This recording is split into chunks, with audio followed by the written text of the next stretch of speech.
Hello, madlang people! So, kalatapos lang ng aking braces removal. And guys, there you go. I'm wearing my retainer ngayon. Parang nagiging maarte na naman yung salita ko, guys, kasi makapal pa yung retainer.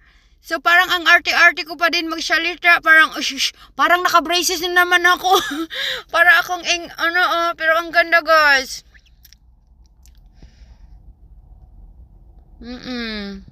Ganyan pala siya, guys. Oh, medyo makapal.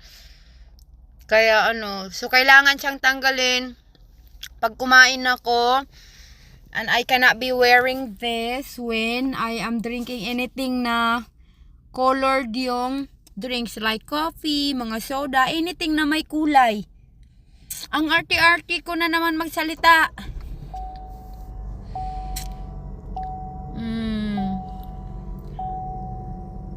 Ang arte ko dahil magsalita, guys. So tinanong ko si doktor, yung ko ortho, kung kailan ako pwede magpa-implant. Sabi niya anytime na daw from here on. Pwede na daw. Guys, ang arte-arte ko na naman. Pero no more braces. Pero ganun pa din, guys. At least ang lang ngayon, ang leverage ko is natatanggal ko na siya. Pero ganun pa din, guys. Masyado pa din ako maarte magsalita. At saka para tuloy yung first time na nagka-braces uli ako, mahungaw.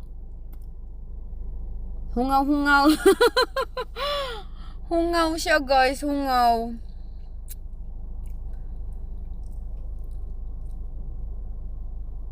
Parang hindi ko yata na nang masyado dito,